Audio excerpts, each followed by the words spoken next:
Pemirsa, tiang pembatas jalan atau bollard yang terbuat dari besi sering menjadi sasaran pencurian oleh oknum yang tidak bertanggung jawab.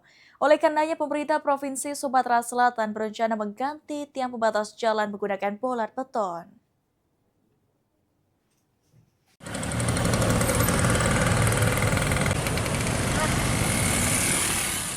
Tiang pembatas jalan di sejumlah ruas jalan yang merupakan aset pemerintah Provinsi Sumatera Selatan sering hilang akibat dicuri oleh oknum tidak bertanggung jawab.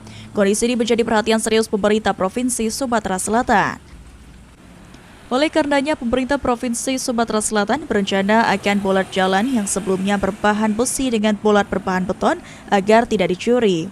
Selain lebih aman dari resiko pencurian, tiang pembatas jalan yang terbuat dari material beton juga lebih tahan terhadap korosi dan memiliki daya tahan yang lebih baik. Provinsi kemarin yang ini Menhub yang hilang-hilang itu kemarin kami sudah perbaiki ya. Untuk antisipasinya Pak, yang biar tidak dicuri-curi ini kan banyak tuh bola-bola. Kemarin itu besi, sekarang itu ganti dengan beton. Oh, diganti beton. Besi di beberapa oknum udah dijual di kilo besi. Diganti beton. Untuk itu, Avandi mengimbau masyarakat untuk bersama-sama menjaga aset yang telah dibangun di ruang publik dengan menumbuhkan rasa memiliki demi kenyamanan masyarakat Sumatera Selatan. Eki Saputra, PAL TV.